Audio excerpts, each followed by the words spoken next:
आपके साथ अगर चले गए तो बड़े अच्छे, नहीं गए तो आप ईडी से कीजिएगा, टॉर्चर करवाइएगा। डराने का काम नरेंद्र मोदी जी करते हैं, डराने का काम बीजेपी के लोग करते हैं। हम लोग सेकुलर लोग हैं। नीतीश कुमार की सोच सेकुलर है, वो बिल्कुल डराने का काम नहीं करते हैं। नीतीश जी के पास सारे पार्टियों का देश के उन पर एतमाद है, भरोसा है। मुसलमान जो मदरसा में जिसकी नौकरी है, पिछले 6 महीने से तनख्वाह नहीं दी गई उनको, जांच के नाम पर तबाह किया गया, परेशान कर दिया गया।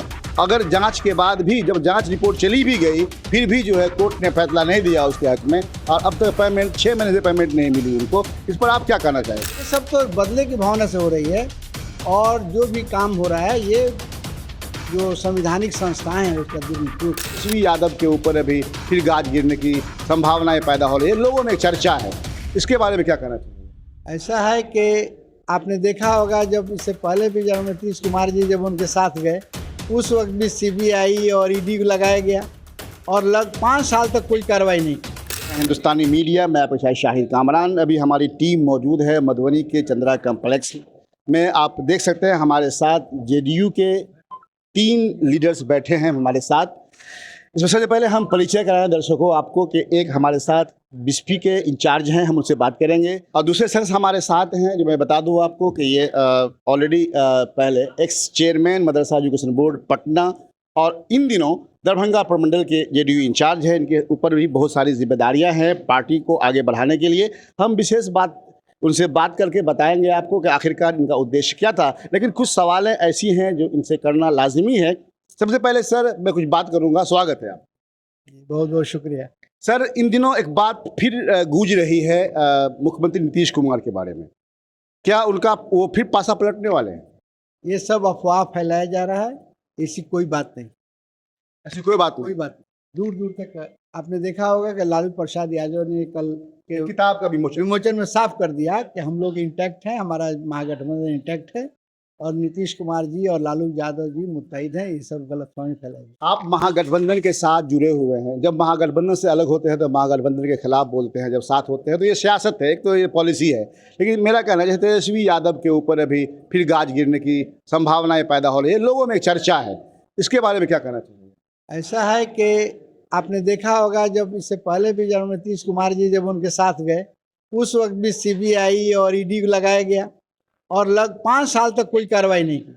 फिर आप जब नीतीश कुमार जी अभी जो साथ गए उनके, और जब फ्लोर टेस्ट हो रहा था अगस्त में वहाँ, उसी दिन इधर फ्लोर टेस्ट हो रहा है, उधर सीबीआई ईडी का छापा पड़ रहा है। ये बदले की भावना से ये जनाब मोदी जी की सरकार, जनाब अमित शाह जी, जो भी अपोजिशन पार्टियां मुत्तहिद हो रही हैं, आगे जाने की कोशिश कर रही हैं, उनके खिलाफ ये सब साजिश चल रही है। आपने सुना होगा मध्य प्रदेश में खुलेआम तौर पर मोदी जी ने कहा कि हम जितने भी लोग हैं उनके खिलाफ मैं कार्रवाई करूंगा और ये करूंगा। और हाल के दिनों में देखा आपने कि जिसके खिलाफ, अजीत जी के खिलाफ, छगन भुजबल के खिलाफ सीबीआई विजिलेंस ईडी लगा हुआ था, और अभी उन्होंने अपने पार्टी में सरकार में शामिल कर लिया।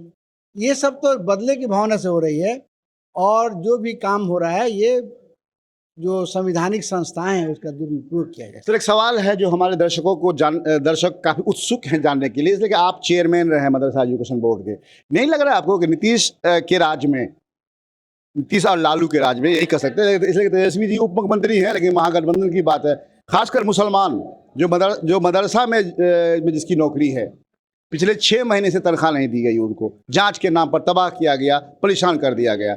अगर जांच के बाद भी जब जांच रिपोर्ट चली भी गई, फिर भी जो है कोर्ट ने फैसला नहीं दिया उसके हक में, और अब तक 6 महीने से पेमेंट नहीं मिली उनको। इस पर आप क्या कहना चाहेंगे? पहले तो मैं बता दूं कि जो भी हालात अभी पैदा हुए हैं, ये खुद मदरसा के लोगों ने पैदा किया, वही केस किए मदरसों पे, और उनके कोर्ट का मामला है। इसमें नीतीश कुमार गवर्नमेंट का कहीं दूर तक दखल नहीं है।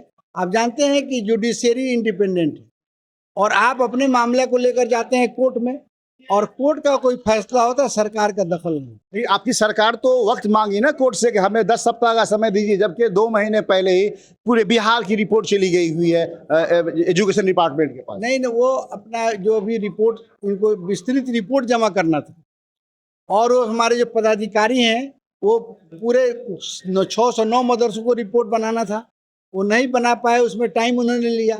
और जितने मदरसे 107 मदरसे का कंप्लीट था उनको पैसे जारी कर दिया गया है, और इस सिलसिले में मैंने सुप्रीम कोर्ट में भी मैंने केस किया कि 609 मदरसों को जो कोर्ट ने तनख्वाह बंद किया, उसको 88 मदरसों को बंद करना था। केस 88 पर था, 609 पर नहीं था। तो वो मामला जो है वो गलत ढंग से कोर्ट के जो आदेश आया उस पर जस्टिस नहीं हो पाया, जिस पर हम लोग गए हुए वहाँ सुप्रीम कोर्ट में मैंने दाखिल किया है कि भाई आप तनख्वाह, तो जिसका केस था वो उन लोगों को विभाग ने बताया कि इनका भी हम जांच करें, क्या जरूरत है जांच करने का भी।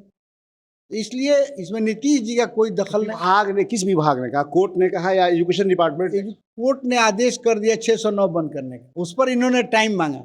जी टाइम मांगा कि हम अपना रिपोर्ट देंगे, जितना क्लियर हो गया था उन्होंने दे दिया, और फिर अगले महीने में तारीख है, उसको अगस्त में सैलरी उसकी तारीख है। सर, एक आखिरी सवाल करेंगे आपसे कि क्या क्या मंशा है बिहार गवर्नमेंट की? ये मदरसा को बंद कर देना है, या फिर जो अल्पसंख्यक जो नीतीश के फेवर में है, या फिर आपके महागठबंधन के फेवर में है, इन लोगों को परेशान करना है, या बीजेपी की साजिश में लग रही है आपको? किसी की साजिश नहीं है, नीतीश जी का एकदम मंशा साफ है। आपने देखा होगा, मैं जब चेयरमैन था, मदरसों में नए निसाब तालीम लागू हुआ, मदरसों में SCRT NCRT बुक लागू हुआ, मदरसों के सैलरी को नीतीश कुमार जी ने 7वां वेतनमान लागू किया, जिसकी 30,000 थैली से 60,000 किया, 10,000 था तभी उनको 30,000 मिल रहा है। इस तरह से सरकार का मंशा क्लियर है, इसलिए अकलियत के बच्चे मदरसों में पढ़ रहे हैं, और नीतीश जी का मंशा है कि जो आबादी यहाँ पढ़ रही है उसको अच्छी तालीम हो, उनको बराबर का हक दिया जाए। यहाँ कहीं मंशा में कोई कमी नहीं। ठीक है सर, शुक्रिया आपका। अब हम बात करते हैं अब्दुल बाकी साहब से। सर, स्वागत है आपका। बहुत बहुत शुक्रिया आपका।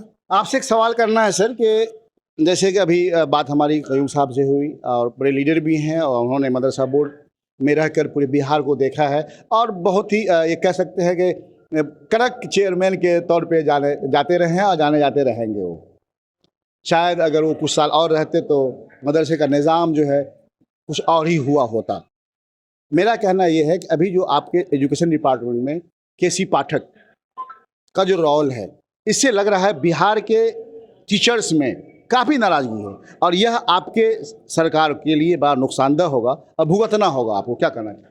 क्यों भुगतना होगा? इसलिए भुगतना होगा कि बिहार के लोगों को आप नौकरी नहीं दे रहे हैं, और बाहर के लोगों को नौकरी देने का फैसला कर रहे हैं, जैसे डोमिसाइल। अभी आप कयूं साहब भी बोल रहे थे, क्या करना चाहेंगे? देखिए, KK पाठक साहब एक अच्छे ऑफिसर्स हैं, ईमानदार। इसलिए गाली देते हैं? नहीं, ऑफिसर साहब हैं, अच्छे ऑफिसर्स हैं, ईमानदार ऑफिसर्स हैं। उन लोगों को तकलीफ है जिन लोगों को स्कूल नहीं जाना है, उन लोगों को प्रॉब्लम है जिनको तालीम नहीं देना है। लेकिन इस सरकार में ऐसा चलने नहीं जा रहा है। नीतीश कुमार का मन साफ है, ये नहीं चाहते हैं कि आने वाली नस्ल जाहिल हो, बच्चा नहीं पढ़े, ऐसे टीचर्स की बहाली हो जो लोग जाहिल हो। ऐसा मुख्यमंत्री का मंशा नहीं है। इसलिए क्योंकि आप देखे होंगे कि जहाँ जहाँ ये थे, ये पाठक साहब थे, डिपार्टमेंट को इन्होंने सीज दिया। क्या हाल था, लोग दारू पी करके आते थे और अपनी महिलाओं को मारते थे। आज डर खौफ में है, सारा दारू बंद है पूरे बिहार में। कहा दारू? आप नहीं, ये पता है क्या? आपके कहने से दारू बंद है? नहीं सर, देखिए, ये बाकी साहब ठीक है, आपके कहने से दारू बंद है, लेकिन साहब अगर पुलिस के नॉलेज में बात गई, उनको बख्शा नहीं गया। आपको ये भी मालूम होना चाहिए कि दारू वाले का घर को लोगों ने तोड़ दिया, मतलब उसको सीज कर लिया, नीलाम कर दिया गया। इसी सरकार में हुआ, इससे पहले नहीं हुआ। पूरा तारीख के बाद 75 सालों में ऐसा कहीं देखने को आपको नहीं मिलेगा भाई साहब। सरकार का मंशा साफ है, सरकार चाहती है KK पाठक साहब एक अच्छे ऑफिसर्स है, बच्चे स्कूल जाएं, तालीम हो, टीचर बैठ के वहाँ मोबाइल नहीं देखें, वही टीचर को प्रॉब्लम है। तो बंद करना अच्छी बात है, लेकिन सवाल है कि अभी एक वीडियो वायरल हो रही है, इसमें वो गाली दे रहे हैं। बड़ी अच्छी बात। गाली कहाँ दे रहे हैं? वो गाली नहीं दे। आपने देखा वीडियो? देखिए, वीडियो बिल्कुल देखे हैं, वो गाली उली नहीं दे रहे हैं, लेकिन अबढ़ा के वो अच्छा क्या दे रहे हैं? अच्छे अफसर है। बाकी साहब, अब जैसे आप नेता हैं, आप जदयू के नेता हैं, आप मेरे बातों को आप काटिएगा, मैं जानता हूँ इस बातों को। गाली नहीं दे, क्या कह रहे बताइए आप? गाली की बात नहीं है, वो आप लोग देखिए, इस तरह से तीसरी आंख आप लोग हैं। आप लोगों के इस चैनल के माध्यम से मैं वैसे लोगों को मतलब ये बात को मैसेज देना चाहता हूँ कि लोग टाइम पर स्कूल जाएं, बच्चे को तालीम दें। नहीं देंगे उनको बख्शा नहीं जाएगा, सरकार माफ नहीं करेगी। उन लोगों को तकलीफ है जिनके मंशा में गलती है, जो चाहते नहीं कि स्कूल जाए, बच्चे को तालीम दे, बच्चा पढ़े, जाहिल है। 24 का सर बताया, क्या बताया? दो मिसाइल पर जो गलतफहमी थी, अभी हमारे जो असातिज़ा रोड पे थे, हड़ताल पे जाने वाले, फिर 10 को जाने वाले हैं, लेकिन बता दूं मैं, भारतीय संविधान की जो धारा है उसके तहत कोई भी डिस्क्रिमिनेशन आप नहीं कर सकते हैं। और इसीलिए जो है डिस्क्रिमिनेशन जो हो रहा था कि अदर स्टेट के लोग भी यहाँ पर ले सकते हैं, रोक नहीं सकते थे। दूसरा, एक रिजर्वेशन का जो फायदा है वो मिलेगा अपने लोगों को, जो बिहार के, बाकी नहीं मिलेगा। तो जो कॉन्स्टिट्यूशन में जो प्रोविज़न है कि आपको किसी को स्टेट के नाम पर, पैदाइश के नाम पर रोक सके नौकरी से, वो नहीं हो सकता। मजबूरी थी कानूनी। ये मंशा नीतीश जी का नहीं था कि हम इसको आम करेंगे, वो कॉन्स्टिट्यूशनल का मामला था। देखा होगा आपने, ये विभाग के तरफ से जो असर ये मजबूरी है, वहाँ पर आप समझना पड़ेगा। कॉन्स्टिट्यूशन में जो चीज़ें हैं वहाँ कहीं पर हम वोट के लिए बात नहीं कर सकते हैं, हमारा वोट दीजिए या मत दीजिए। जो कॉन्स्टिट्यूशन के खिलाफ हम कैसे जाएंगे? ये वायलेशन हो रहा था, इसीलिए डोमिसाइल नीति में छूट दिया गया। कितना इससे पहले बहाली हुई, सिर्फ 3000 टीचर बाहर के आए, और अभी जो है अभी हो रही है बहाली 2 लाख करीब। उसे मुश्किल से 5000 लोग बाहर के आ सकेंगे, इसलिए कि आंध्र प्रदेश का नौकरी करने मास्टरी का यहाँ नहीं आने, वो कानूनी दिया गया। इसलिए वो जो हुआ है मजबूरी में हुआ है, और उसको हम लोग जो रिजर्वेशन पॉलिसी इन्हीं को देंगे, लागू करेंगे अपने स्टेट को, बाकी को नहीं। ठीक है सर, थैंक यू। ये मैं बात कर रहा था आपसे कि 2024 है, 2024 के लिए कैसी तैयारी है आप लोगों की? आप देख रहे होंगे कि पूरे हिंदुस्तान के लीडर नीतीश कुमार जी के कहने पर पटना में जो आए हैं, ये काफ़ी है आपको समझने के लिए, लोगों को समझने तो समझ है, लोग भी समझ रहे हैं, चाहते हैं, लेकिन ड्रामा ज़्यादा होता है एक्चुअली, जो मीडिया के मार्फत जो खबर मिलती है, इससे लोगों के डराने का काम करता है। डराने का काम नरेंद्र मोदी जी करते हैं, डराने का काम बीजेपी के लोग करते हैं। हम लोग सेकुलर लोग हैं, नीतीश कुमार की सोच सेकुलर है, वो बिल्कुल डराने का काम नहीं करते हैं। नीतीश जी के पास सारे पार्टियों का देश के उन पर एतमाद है, भरोसा है। आप देखे होंगे 75 साल की देश की आज़ादी में पहली बार किसी लीडर को कहने के पर सारे लीडर जमा हो गए, और ये मतलब जो देश को बर्बाद करने वाली पार्टी बीजेपी है, उसको हटाने के लिए सब लोगों की एक सहमति है। बंगाल हो, आपके साथ अगर चले गए तो बड़े अच्छे, नहीं गए तो आप ईडी से मत कीजिएगा, टॉर्चर करवाइएगा। देखिए, आप भी जान रहे होंगे कि आपके माध्यम से आप लोगों को भी आवाज़ को बंद करने के लिए उन लोगों ने बीजेपी के लोगों ने क्या क्या काम किया। लेकिन चूंकि आप लोग को तो है कि भाई उन्हीं की बात को जो करना है, सही बात दिखाया नहीं पब्लिक से। मीडिया जैसे को, कोर्ट जैसे को, सारे डेमोक्रेसी नाम की चीज़ ही नहीं रह गया। ये देश को बर्बाद करने का जो सब स्तंभ है उसको तोड़ दिया, हिला दिया गया। इसलिए आपसे ये रिक्वेस्ट हमारा है आपके माध्यम से कि आप लोग बताइए पब्लिक को कि बीजेपी गवर्नमेंट 2024 में जाना तय है। बिहार में 40 के 40 सीट हम लोग जीतने जा रहे हैं नीतीश कुमार जी की क़यादत में। नीतीश कुमार जी की क़यादत में पूरा देश को भरोसा है, यकीन है, एतमाद है। उस एतमाद को आप लोग बताइए लोगों को, किस तरीके से ये लोग टॉर्चर कर रहे हैं, कैसे लोगों को बर्बाद कर रहे हैं, क्या चाहते हैं बीजेपी के लोग। चाय बेचने वाले देश को बेच दिए, बेच दीजिए देश को, लेकिन नीतीश कुमार जब तक हैं ये देश को बेचने नहीं दिया जाएगा। उनको लास्ट में चाय ही बेचना पड़ेगा। ठीक है सर, बहुत बहुत शुक्रिया।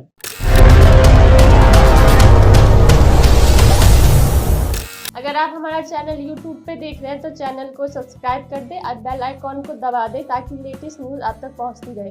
अगर आप हमारा चैनल Facebook पे देख रहे हैं तो चैनल को फॉलो कर दें और लाइक कर दें।